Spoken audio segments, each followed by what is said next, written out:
For decades, we've all been told the same thing. The 401k is the key, the golden ticket to a great retirement. But what if that's not the whole story? What if the biggest risk to your retirement isn't a stock market crash, but the very account you're trusting to keep your money safe? Let's break down this hidden danger. Picture this. You spend your entire life building your dream house. You lay every brick, you do all the work. Then, the day you're ready to move in and relax, a stranger shows up at the door and says, "Hey, I'm your silent partner. I didn't lift a finger, but I get to decide how much of this house is mine." That's basically the deal millions of us have with the government through our traditional 401k. So it makes you ask a pretty scary question, right? Are you actually building a nest egg for yourself, or are you just babysitting a giant ticking tax bomb? Well, let's figure that out. To really get a handle on this risk, first, we've got to look at the fine print of the deal you signed, probably without even realizing it. The moment you opened that 401k, you went into business with the IRS. And, as we're about to see, the terms of that partnership, they're not exactly in your favor. Just look at this breakdown. You put up all the money, every single dollar. You take all of the risk. If the market tanks and your account goes to zero, tough luck, that's on you.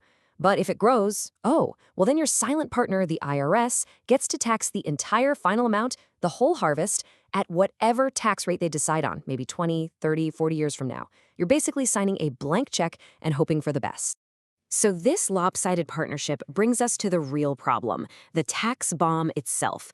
See, the whole idea of deferring your taxes, which is the main selling point of a 401k, is built on one very, very shaky assumption. We've all heard it a million times. Oh, just put it off. You'll be in a lower tax bracket when you retire. And, maybe that made sense back in the 80s for someone retiring with a tiny pension. But come on, if you're actually planning to be successful, to have your house paid off, have some investments, and a big 401k balance, it's very possible your taxable income in retirement could be even higher than it is right now. And then there's the elephant in the room, this number. With a national debt this mind-bogglingly huge, where on earth do you think the government is going to have to find more money in the future? Do we really honestly believe that tax rates are going to go down? History shows that when governments need cash, they go where the cash is. And here's some perspective that a lot of people miss.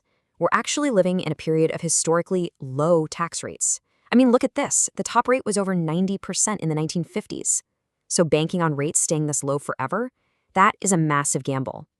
You might be thrilled to save 22% on your tax bill today, but that's not going to feel so great when you have to pay 40% or even more on a much, much bigger pile of money down the road.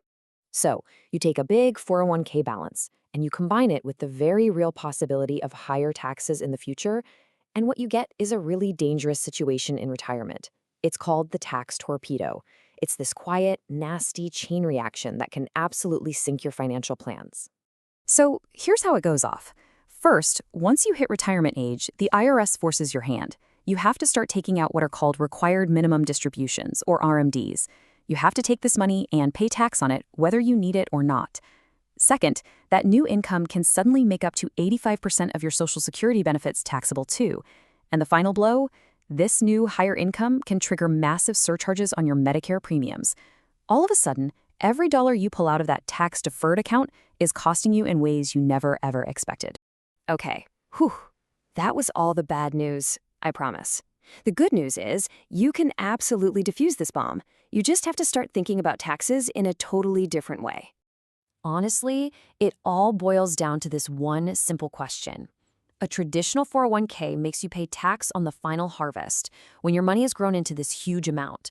But what if? What if you had the choice to just pay the tax on the little bag of seeds instead? And that, right there, is the huge difference between a traditional account and a Roth account. With a Roth, you pay the tax up front, on your contribution, on the seed. Yeah, your paycheck is a tiny bit smaller today, but then all of that growth, the entire harvest, everything it grows into is 100% yours, totally tax-free in retirement. You effectively fire your silent partner. You own all of your money. So how do you actually put this into action? Well, the answer isn't just to throw everything into one place. The real key to controlling your financial future is what's called tax diversification, and you do that with a 3-bucket strategy. The big idea is to have your money in 3 different kinds of buckets. You have your tax-deferred bucket, that's the traditional 401k. Then you have your tax-free bucket, that's your Roth. And then the third one is a regular taxable brokerage account. Having money in all three gives you incredible flexibility and control in retirement. It lets you pull money from different buckets each year to control your income and keep your tax bill as low as possible. And here's the playbook. It's actually super simple. Step 1, no matter what, you contribute enough to your company's 401k to get the entire company match. That's free money, a 100% return. It's non-negotiable. After you've done that, you pivot and you focus on maxing out your Roth accounts. Then, if you have anything left over to save, that goes into a taxable brokerage account where your profits are taxed at what are often much lower capital gains rates. At the end of the day, this is really about a change in mindset.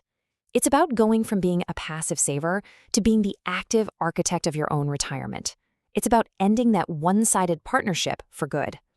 When you understand how all these different accounts work and you use a smart strategy like tax diversification, you stop being the person who just signs the check and hopes for the best.